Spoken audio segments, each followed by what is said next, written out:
Assalamualaikum warahmatullahi wabarakatuh.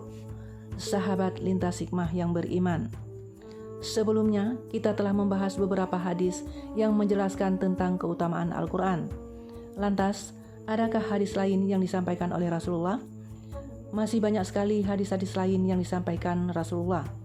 Namun sebelumnya, luangkanlah waktu sejenak untuk menulis selawat kepada Rasulullah di kolom komentar sebagai tanda bukti akan kecintaan kita kepada Nabi Muhammad SAW. Semoga di akhirat nanti kita mendapat syafaat dari beliau. Amin ya rabbal alamin. Adapun hadis-hadis lain yang disampaikan oleh Rasulullah SAW tentang keutamaan Al-Quran, antara lain dari Abu Musa radhiyallahu an. Rasulullah SAW bersabda, perumpamaan orang mukmin yang membaca Al-Quran seperti jeruk manis, baunya harum, rasanya enak. Perumpamaan orang mukmin yang tidak membaca Al-Quran seperti kurma, tidak harum tetapi rasanya manis. Perumpamaan orang munafik yang membaca Al-Quran seperti bunga yang harum, baunya harum tetapi rasanya pahit. Dan perumpamaan munafik yang tidak membaca Al-Quran seperti buah pare, tidak berbau dan rasanya pahit. Hadis riwayat Bukhari, Muslim, Nasai, dan Tirmizi. Maksud hadis di atas adalah menunjukkan perbandingan antara sesuatu yang abstrak dengan yang nyata, sehingga dapat lebih mudah dibedakan antara orang yang membaca Al-Quran dengan yang tidak membacanya. Padahal jelas bahwa kelezatan tilawat Al-Quran jauh berbeda dengan kelezatan apapun di dunia ini, seperti jeruk dan kurma. Tetapi banyak rahasia di balik tamsil hadis di atas yang menjadi saksi terhadap ilmu nubuah dan keluasan pemahaman Nabi SAW. Misalnya, jeruk mengharumkan mulut, menguatkan pencernaan, membersihkan lambung, dan sebagainya. Semua manfaat itu secara khusus juga dihasilkan oleh pembaca Al-Quran, yaitu mewangikan mulut, membersihkan batin, dan menguatkan keruhanian. Salah satu keistimewaan buah jeruk lainnya adalah bahwa jin tidak dapat memasuki rumah yang di dalamnya terdapat jeruk. Jika hal ini benar, ini merupakan suatu keserupaan khusus pada Al-Quran. Saya mendengar dari beberapa dokter ahli yang mengatakan bahwa jeruk manis dapat menguatkan ingatan. Dan menurut riwayat Ali radhiyallahu an dalam Al-Ihya disebutkan bahwa 3 hal yang dapat menguatkan ingatan. Yang pertama bersiwak, kedua puasa, dan yang ketiga membaca Al-Quran. Dalam penutup hadis di atas, dalam riwayat Abu Daud disebutkan bahwa sahabat yang baik adalah seperti penjual minyak kasturi. Meskipun tidak memiliki kasturi, jika berdekatan dengannya akan mendapatkan wanginya. Sahabat yang buruk adalah seperti pandai besi. Meskipun tidak terkena apinya, jika berdekatan dengannya akan terkena asapnya. Oleh sebab itu, sangat penting untuk diperhatikan siapakah sahabat dan teman bergaul kita. Selanjutnya, hadis dari Umar bin Khattab radhiyallahu an. Rasulullah SAW bersabda, sesungguhnya Allah mengangkat derajat beberapa kaum dengan Al-Quran ini dan merendahkan yang lainnya dengannya pula. Hadis riwayat Muslim. Barang siapa yang beriman dan beramal dengan Al-Quran, niscaya Allah akan mengangkat derajatnya dan memuliakannya di dunia dan akhirat, dan Allah menghinakan siapa saja yang tidak mengamalkannya. Dalam Al-Quran dinyatakan yang artinya, dengan perumpamaan itu banyak orang yang disesatkan Allah, dan dengan perumpamaan itu pula banyak orang yang diberi petunjuknya. Quran Surah Al-Baqarah ayat 26. Firman Allah yang lain yang artinya, dan kami turunkan dari Al-Quran sesuatu yang menjadi penawar dan rahmat bagi orang-orang yang beriman. Dan Al-Quran itu tidak menambah bagi orang-orang yang zalim selain kerugian. Quran Surah Al-Isra ayat 82. Rasulullah SAW bersabda, banyak kaum munafik dari umat ini yang membaca Al-Quran. Dalam Al-Ihya disebutkan tentang pernyataan alim ulama bahwa jika seseorang mulai membaca surat Al-Quran, maka malaikat mulai memohonkan rahmat untuknya. Dan mereka akan terus dalam keadaan berdoa untuknya sampai ia selesai membaca Al-Quran. Tetapi ada pula seseorang yang mulai membaca surat Al-Quran, Namun demikian, malaikat mulai melaknatnya sampai ia selesai membaca. Menurut sebagian ulama, terkadang seseorang membaca Al-Quran tetapi tanpa disadari ia telah memohon laknat untuk dirinya sendiri terus-menerus.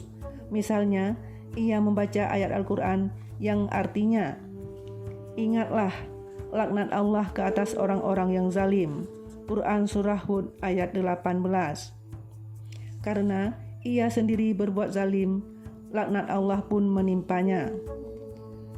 Atau ayat yang lain yang artinya, laknat Allah kepada orang-orang yang berdusta. Quran Surah Ali Imran ayat 61. Karena ia sendiri berbohong, ia pun terkena laknat tersebut. Amir bin Watsilah radhiyallahu an berkata bahwa Umar radhiyallahu an telah mengangkat Nafi' bin Abdul Haris radhiyallahu an menjadi wali kota Mekah Mukarramah.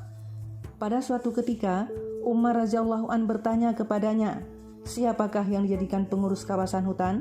Ia menjawab, "Ibnu Abza radhiyallahu an." Tanya Umar radhiyallahu an, "Siapakah Ibnu Abza itu?" Jawabnya, "Ia adalah seorang hamba sahaya." Umar radhiyallahu an bertanya, "Mengapa engkau mengangkat seorang hamba sahaya sebagai pengurus?" Jawabnya, "Ia adalah hamba sahaya yang senang membaca Al-Quran." Mendengar hal itu, Umar radhiyallahu an langsung berkata, "Rasulullah Shallallahu Alaihi Wasallam bersabda, melalui Al-Quran Allah menghinakan banyak orang dan menaikkan derajat banyak orang." Berikutnya, hadis yang disampaikan oleh Abdurrahman radhiyallahu an dari Nabi Shallallahu Alaihi Wasallam. 3 hal yang akan berada di bawah arsy ilahi pada hari kiamat. Yang pertama, Al-Quran yang akan membela hamba Allah. Ia memiliki zahir dan batin. Yang kedua, amanah. Yang ketiga, silaturahmi yang akan berseru. Ingat, siapa yang menghubungkan aku, Allah Subhanahu wa Ta'ala akan menghubunginya. Dan siapa yang memutuskanku, Allah akan memutuskannya. Dari Sarhus Sunnah. Maksud 3 hal yang akan berada di bawah arsy adalah kesempurnaan kedekatan kepada Allah, yaitu sangat dekat dengan arsy Allah Subhanahu wa Ta'ala. Maksud membela hamba Allah adalah orang yang memuliakan Al-Quran, menunaikan hak-haknya, mengamalkan isinya.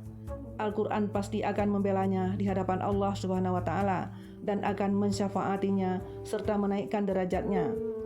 Mula Ali Qari radhiyallahu an meriwayatkan dari Tirmizi bahwa Al-Quran akan memohon kepada Allah Subhanahu wa Ta'ala agar memberikan pakaian kepada orang yang menunaikan hak-hak Al-Quran. Maka Allah memberinya mahkota kemuliaan. Kemudian Al-Quran meminta tambahan lagi, lalu Allah mengaruniakan kepadanya seluruh pakaian kemuliaan. Al-Quran pun berkata, "Ya Allah, ridailah dia." Maka Allah Subhanahu wa Ta'ala pun menyatakan keridaannya kepadanya. Jika kita memperoleh ridha dari orang yang kita cintai di dunia ini, rasanya tidak ada kenikmatan yang lebih besar daripada itu. Demikian juga di akhirat. Kenikmatan manakah yang dapat mengalahkan ridha Allah Subhanahu wa Ta'ala, kekasih kita, dan mereka yang tidak memenuhi hak-hak Al-Quran? Al-Quran akan menuntutnya. Apakah engkau sudah menghormatiku? Apakah engkau sudah menunaikan hak-hakku? Tertulis dalam Syarah Al-Ihya bahwa hak Al-Quran adalah dikhatamkan 2 kali dalam setahun. Maka mereka yang melalaikan Al-Quran hendaknya memikirkan masalah ini, yakni bagaimanakah kita menjawab tuntutan yang sekeras ini. Padahal maut itu pasti datang dan tidak ada tempat untuk lari darinya. Adapun maksud ia memiliki zahir dan batin. Zahir maksudnya adalah makna Al-Quran yang dapat dipahami oleh semua orang, dan batin maksudnya adalah makna Al-Quran yang tidak dapat dipahami oleh semua orang. Dalam hal ini, Rasulullah SAW bersabda, "Barang siapa berpendapat sendiri tentang isi Al-Quran, maka ia telah melakukan kesalahan, walaupun pendapatnya itu benar." Sebagian ulama berkata bahwa maksud zahir Al-Quran adalah lafaz-lafaz Al-Quran yang dapat dibaca oleh semua orang. Sedangkan batin Al-Quran adalah makna atau tujuan Al-Quran yang dapat dipahami menurut keahlian masing-masing. Ibnu Mas'ud radhiyallahu an berkata, "Jika kita ingin memperoleh ilmu, pikirkanlah dan renungkanlah makna-makna Al-Quran. Karena di dalamnya terkandung ilmu-ilmu orang dahulu dan sekarang. Namun untuk memahaminya, kita mesti menunaikan syarat dan adab-adabnya terlebih dahulu. Jangan seperti pada zaman kita sekarang ini, hanya bermodalkan pengetahuan tentang beberapa lafaz bahasa Arab, bahkan sekedar melihat terjemahan Al-Quran, seseorang berani berpendapat mengenai Al-Quran. Alim ulama berkata, dalam penafsiran Al-Quran diperlukan keahlian dalam 15 bidang ilmu. Saya akan meringkas ke-15 bidang ilmu tersebut semata-mata agar diketahui bahwa tidak mudah setiap orang dapat memahami makna batin Al-Quran ini. Yang pertama, ilmu lughat atau filologi, yaitu ilmu untuk mengetahui arti setiap kata Al-Quran. Mujahid radhiyallahu an berkata, barang siapa beriman kepada Allah dan hari akhirat, ia tidak layak berkomentar tentang ayat-ayat Al-Quran tanpa mengetahui ilmu lughat. Sedikit pengetahuan tentang ilmu lughat tidaklah cukup, karena kadangkala satu kata mengandung berbagai arti. Jika hanya mengetahui satu atau dua arti, tidaklah cukup. Dapat terjadi yang dimaksud kata tersebut adalah arti yang berbeda. Yang kedua, ilmu nahwu atau tata bahasa. Sangat penting mengetahui ilmu nahwu, karena sedikit saja i'rab atau bacaan akhir kata berubah akan mengubah arti kata tersebut. Sedangkan pengetahuan tentang i'rab hanya didapat dalam ilmu nahwu. Yang ketiga, ilmu saraf atau perubahan bentuk kata. Mengetahui ilmu saraf sangatlah penting, karena perubahan sedikit bentuk suatu kata akan mengubah maknanya. Ibnu Faris berkata, jika seseorang tidak mendapatkan ilmu saraf, berarti ia telah kehilangan banyak sekali. Dalam Ujubatut Tafsir, Syekh Jamak Sari radhiyallahu an menulis bahwa ada seseorang yang menerjemahkan ayat Al-Quran yang artinya, ingatlah, pada suatu hari yang di hari itu kami panggil setiap umat dengan pemimpinnya. Quran Surah Al-Isra ayat 71. Karena ketidaktahuannya dalam ilmu saraf, ia telah mengartikan ayat tersebut seperti ini. Pada hari ketika manusia dipanggil dengan ibu-ibu mereka, ia mengira bahwa kata imam atau pemimpin adalah bentuk mufrad atau tunggal, sebagai jamak dari kata atau ibu.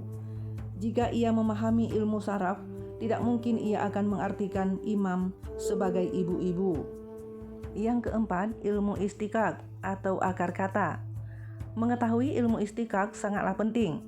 Dengan ilmu tersebut dapat diketahui asal-usul kata. Ada beberapa kata yang berasal dari dua kata yang berbeda, sehingga berbeda makna. Seperti kata masih berasal dari kata masa, yang artinya menyentuh atau menggerakkan tangan yang basah ke atas, atau juga berasal dari kata masahat, yang berarti ukuran. Selanjutnya, yang kelima, yaitu ilmu ma'ani atau susunan. Ilmu ini sangat penting diketahui. Dengannya, susunan kalimat dapat diketahui dengan melihat maknanya. Yang keenam, ilmu bayaan, yakni ilmu yang mempelajari makna kata yang zahir dan yang tersembunyi, juga mempelajari kiasan serta permisalan kata. Yang ketujuh, ilmu badi, yakni ilmu yang mempelajari keindahan bahasa. Ketiga bidang ilmu di atas juga disebut sebagai cabang ilmu balaghah, yang sangat penting dimiliki oleh para ahli tafsir. Al-Quran adalah mukjizat yang agung. Dengan ilmu-ilmu di atas, kemukjizatan Al-Quran dapat diketahui. Yang kedelapan, ilmu qiraat. Ilmu ini sangat penting dipelajari, karena perbedaan bacaan dapat mengubah makna ayat.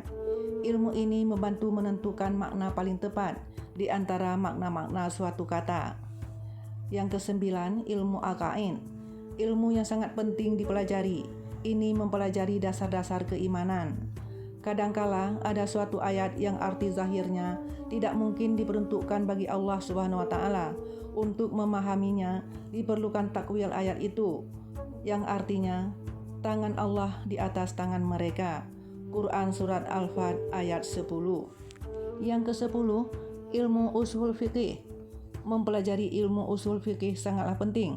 Dengan ilmu ini dapat diambil dalil serta penggalian hukum suatu ayat. Yang ke-11, ilmu asbabun nuzul. Ilmu untuk mengetahui sebab-sebab turunnya ayat Al-Quran.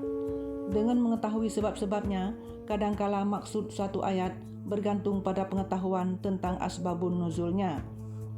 Yang ke-12, ilmu nasikh mansukh. Dengan ilmu ini dapat dipelajari suatu hukum yang sudah dihapus dan hukum yang masih tetap berlaku. Yang ke-13, ilmu fiqih. Ilmu ini sangat penting dipelajari. Dengan menguasai hukum-hukum yang rinci, akan mudah mengetahui hukum global. Yang ke-14, ilmu hadis. Ilmu untuk mengetahui hadis-hadis yang menafsirkan ayat-ayat Al-Quran. Dan yang terakhir, ilmu wahbi. Ilmu khusus yang diberikan Allah kepada hambanya yang istimewa. Sebagaimana sabda Nabi SAW yang artinya, barang siapa mengamalkan apa yang ia ketahui, maka Allah akan memberikan kepadanya ilmu yang tidak ia ketahui. Juga sebagaimana dalam riwayat, ketika Ali radhiyallahu an ditanya oleh seseorang, apakah Rasulullah telah memberikan suatu ilmu atau nasihat khusus yang tidak diberikan kepada orang lain? Ia berkata, demi Allah, demi yang menciptakan surga dan jiwa, aku tidak memiliki sesuatu yang khusus kecuali pemahaman Al-Quran yang Allah berikan kepada hambanya. Ibnu Abi Dunya radhiyallahu an berkata, ilmu Al-Quran dan pengetahuan yang didapat darinya seperti lautan yang tak bertepi. Ilmu-ilmu yang telah diterangkan di atas adalah alat bagi para mufasir Al-Quran. Seseorang yang tidak memiliki ilmu-ilmu tersebut lalu menafsirkan Al-Quran, berarti ia telah menafsirkannya menurut pendapatnya sendiri, yang larangannya telah disebutkan dalam banyak hadis. Para sahabat telah memperoleh ilmu bahasa Arab secara turun-temurun, dan ilmu lainnya mereka dapatkan melalui cahaya nubuwah. Imam Suyuti radhiyallahu an berkata, mungkin kalian berpendapat bahwa ilmu wahbi itu berada di luar kemampuan manusia. Padahal tidak demikian, karena Allah sendiri telah menunjukkan caranya, misalnya dengan mengamalkan ilmu yang dimiliki dan tidak mencintai dunia. Tertulis dalam Kimia Sa'adah bahwa ada 3 orang yang tidak akan mampu menafsirkan Al-Quran. Yang pertama, orang yang tidak memahami bahasa Arab. Yang kedua, pelaku dosa besar atau ahli bid'ah yang dengan perbuatannya itu menjadikan hatinya gelap dan menutupi pemahamannya terhadap Al-Quran. Yang ketiga, orang yang dalam akidahnya hanya mengakui makna zahir nas. Jika ia membaca ayat-ayat Al-Quran yang tidak sesuai dengan pola pikirnya, ia akan gelisah. Orang seperti ini tidak akan mampu memahami Al-Quran dengan benar. Ya Allah, lindungilah kami dari mereka. Selanjutnya, juga terdapat hadis yang disampaikan oleh Abdullah bin Amir radhiyallahu anhu. Rasulullah SAW bersabda, akan dikatakan kepada ahli Al-Quran pada hari kiamat, bacalah dan teruslah naik. Bacalah dengan tartil seperti kamu membacanya ketika di dunia. Sesungguhnya tempatmu adalah di akhir ayat yang kamu baca. Hadis riwayat Ahmad, Tirmizi, Abu Dawud, Nasai, Ibnu Majah, dan Ibnu Hibban. Maksud ahli Al-Quran adalah hafiz Al-Quran. Mula Ali Qori radhiyallahu an menjelaskan bahwa keutamaan itu hanya diberikan kepada hafiz Al-Quran, tidak termasuk orang yang membaca Al-Quran dengan melihat. Alasannya adalah, yang pertama, karena lafaz itu ditunjukkan kepada ahli Al-Quran. Yang kedua, sesuai dengan riwayat Imam Ahmad radhiyallahu an yang artinya, sehingga ia membaca sesuatu yang bersamanya. Kalimat ini cenderung ditunjukkan kepada hafiz Al-Quran, meskipun ada kemungkinan orang yang selalu membaca Al-Quran juga dapat termasuk di dalamnya. Disebutkan di dalam Mirqat bahwa hadis ini tidak berlaku bagi pembaca Al-Quran yang dilaknat Al-Quran. Hal ini berdasarkan hadis yang menyebutkan bahwa banyak orang yang membaca Al-Quran, tetapi Al-Quran melaknatnya. Oleh sebab itu, banyaknya membaca Al-Quran yang dilakukan oleh orang yang berakidah menyimpang bukan suatu dalil bahwa ia adalah orang yang diterima di sisi Allah. Banyak hadis semacam ini yang membicarakan tentang kaum Khawarij. Dan mengenai tartil, Syekh Abdul Aziz atau Nawarullah Markadahu menulis di dalam tafsirnya bahwa arti tartil ialah membaca dengan terang dan jelas. Sedangkan secara syar'i yaitu membaca Al-Quran dengan tertib seperti di bawah ini. Yang pertama, setiap huruf mesti diucapkan dengan makhraj yang benar, sehingga ta tidak dibaca dengan ta dan dot tidak dibaca dengan da. Yang kedua, berhenti di tempat yang benar, sehingga ketika memutuskan atau melanjutkan bacaan tidak dilakukan di tempat yang salah. Yang ketiga, membaca semua harakat dengan benar, yakni menyebut fathah, kasrah, dan dhammah dengan perbedaan yang jelas. Yang keempat, mengeraskan suara sampai terdengar oleh telinga kita, sehingga Al-Quran dapat mempengaruhi hati. Yang kelima, memperindah suara agar timbul rasa takut kepada Allah Subhanahu wa Ta'ala, sehingga mempercepat pengaruhnya ke dalam hati. Orang yang membaca dengan rasa takut kepada Allah Subhanahu wa Ta'ala, hatinya akan lebih cepat terpengaruh serta menguatkan rohani dan berkesan mendalam di dalam hati kita. Menurut para ahli pengobatan, jika ingin agar obat lebih cepat berpengaruh ke hati, dan sebaiknya obat itu dicampur dengan wewangian. Obat dapat lebih cepat berpengaruh ke liver jika dicampur rasa manis, karena liver menyukai yang manis. Oleh sebab itu, saya berpendapat jika seseorang memakai wewangian saat membaca Al-Quran akan lebih menguatkan kesan di hatinya. Yang keenam, membaca dengan sempurna dan jelas semua tasdid dan matnya. Jika membaca dengan lebih jelas, maka akan menimbulkan keagungan Allah serta mempercepat masuknya kesan ke dalam hati kita. Yang ketujuh, memenuhi hak ayat-ayat rahmat dan ayat-ayat azab seperti yang telah diterangkan sebelumnya. Itulah 7 hal yang dimaksud dengan tartil, dan tujuan dari semua itu adalah satu, yaitu agar dapat memahami dan meresapi kandungan Al-Quran. Seseorang bertanya kepada Ummul Mukminin, Ummu Salamah radhiyallahu anha, bagaimanakah Rasulullah sallallahu alaihi wasallam membaca Al-Quran? Jawabnya, beliau menunaikan semua harakatnya, fathah, dhammah, dan kasrah dibaca dengan sangat jelas. Juga setiap hurufnya dibaca dengan terang dan jelas. Membaca dengan tartil itu mustahab, walaupun tidak dipahami artinya. Ibnu Abbas radhiyallahu anhu berkata, membaca surat Al-Qari'ah dan Izzazul Zilat dengan tartil lebih baik bagiku daripada membaca Al-Baqarah atau Ali Imran tanpa tartil. Alim ulama menjelaskan maksud hadis di atas, bahwa membaca Al-Quran huruf demi huruf akan menaikkan pembacanya setingkat demi setingkat, sehingga diriwayatkan bahwa derajat surga sama dengan derajat Al-Quran. Oleh sebab itu, bagi ahli membaca Al-Quran, setinggi itu pula derajatnya di surga nanti. Dan orang yang terpandai dalam Al-Quran, dialah yang tertinggi derajatnya. Mula Ali Qari radhiyallahu an menulis bahwa tidak ada derajat yang lebih tinggi daripada derajat orang yang suka membaca Al-Quran. Pembaca Al-Quran senantiasa meningkat derajatnya sesuai bacaannya. Al-Allamah Dani radhiyallahu an berkata, alim ulama telah sepakat bahwa ada 6.000 ayat lebih dalam Al-Quran. Namun mereka berbeda pendapat tentang jumlah selebihnya. Ada yang menyebutkan 6.204 ayat, 6.014 ayat, 6.019 ayat, 6.025 ayat, 6.036 ayat. Dalam Syarah Ihya ditulis bahwa setiap ayat bernilai 1 derajat di surga, sehingga dikatakan kepada pembaca Al-Quran, derajatmu di surga sebanyak ayat yang kamu baca. Barang siapa yang membaca seluruh ayat Al-Quran, ia akan mencapai derajat tertinggi di surga. Dan barang siapa yang jarang membaca Al-Quran, maka derajatnya sebatas bacaannya itu. Singkatnya, ketinggian derajat seseorang bergantung pada banyaknya bacaannya.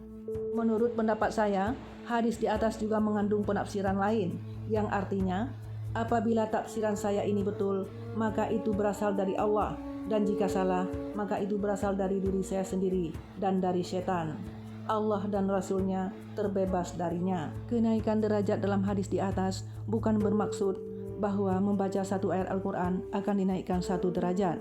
Sebab, jika demikian, hubungan antara membaca dengan tartil dan tanpa tartil tidak dapat dimengerti, sehingga dipahami bahwa baik dengan tartil ataupun tidak, jika membaca 1 ayat Al-Quran, derajatnya akan dinaikkan 1 tingkat. Sebenarnya, hadis ini menunjukkan satu peningkatan yang berbeda, yaitu peningkatan menurut cara membacanya, sehingga ada pemisah antara bacaan tartil dan tanpa tartil. Oleh sebab itu, barang siapa membaca Al-Quran dengan tartil ketika di dunia ini, dengan tartil itulah ia akan membacanya di akhirat, sehingga ia memperoleh ketinggian derajat yang sesuai. Mula Ali Qori radhiyallahu an meriwayatkan sebuah hadis, barang siapa sering membacanya di dunia, maka di akhirat ia akan dapat mengingatnya. Dan jika di dunia ia tidak membacanya, maka ia tidak akan dapat mengingatnya di akhirat. Semoga Allah Subhanahu wa taala memberikan kemurahannya kepada kita. Banyak di antara kita yang orang tuanya bergairah agar anak-anaknya menghafal Al-Quran. Namun karena ketidaktawajuhan dan karena kesibukan dunia, hafalan tersebut menjadi lupa dan sia-sia. Sedangkan di sisi lain, beberapa hadis menyebutkan bahwa barang siapa berusaha menghafal Al-Quran dengan sungguh-sungguh dan susah payah, lalu ia meninggal dunia, maka Allah Subhanahu wa taala akan membangkitkannya dalam golongan para hufaz. Kemurahan Allah Subhanahu wa taala sungguh tidak berkurang jika kita berusaha memperolehnya. Seorang penyair berkata, "Wahai syahid, kemurahannya untuk semua. Engkau tidak akan menolak kemurahan ini jika engkau benar-benar pantas." Yang terakhir adalah hadis dari Ibnu Mas'ud radhiyallahu an. Rasulullah Shallallahu alaihi wasallam bersabda, barang siapa membaca satu huruf dari kitab Allah, maka baginya satu hasanah atau kebaikan, dan satu hasanah itu sama dengan 10 kali lipatnya. Aku tidak mengatakan bahwa alif, lam, mim satu huruf, tetapi alif satu huruf, lam satu huruf, dan mim satu huruf. Hadis riwayat Tirmizi. Maksudnya, dalam amal ibadah lainnya, satu amal secara keseluruhan hanya dihitung sebagai satu amal. Tetapi amalan membaca Al-Quran tidaklah demikian. Setiap bagian amal akan dinilai sebagai satu amalan. Bahkan membaca satu huruf tergolong satu kebaikan. Dan bagi setiap kebaikan, Allah Subhanahu wa taala berjanji, yang artinya, barang siapa membawa amalan baik, maka untuknya pahala 10 kali lipat amalannya. Quran Surah Al-An'am ayat 160. Bagaimanapun juga, tambahan 10 kali lipat ini adalah yang terendah, karena Allah mampu melipat gandakan pahala dengan sekehendaknya. Allah menggandakan ganjaran bagi siapa saja yang Dia kehendaki. Quran Surah Al-Baqarah ayat 261. Permisalan bahwa setiap huruf Al-Quran dinilai satu kebaikan telah disabdakan oleh Rasulullah Shallallahu alaihi wasallam, bahwa alif, lam, mim bukanlah satu huruf, tetapi alif terpisah, lam terpisah, dan mim terpisah, sehingga alif, lam, mim berisi 30 kebaikan. Di sini terdapat perselisihan apakah yang dimaksud adalah alif, lam, mim di awal surat Al-Baqarah atau awal surat Al-Fil. Jika yang dimaksud adalah alif, lam, mim di awal surat Al-Baqarah, berarti hitungannya menurut jumlah huruf yang tertulis. Karena yang tertulis hanya 3 huruf, maka pahalanya 30. Dan jika yang dimaksud adalah alif, lam, mim di awal surat Al-Fil, berarti alif, lam, mim pada surat Al-Baqarah itu 9 huruf dengan perhitungan jumlah huruf yang dilafazkan, sehingga menjadi 90 pahala. Baihaqi meriwayatkan, aku tidak mengatakan bahwa bismillah itu satu huruf, tetapi ba, sin, mim adalah huruf-huruf yang terpisah. Wallahu a'lam. Demikianlah beberapa lanjutan hadis yang membahas tentang keutamaan-keutamaan Al-Quran. Nantikan info terbaru dan video selanjutnya hanya di channel YouTube Lintas Hikmah. Wassalamualaikum warahmatullahi wabarakatuh.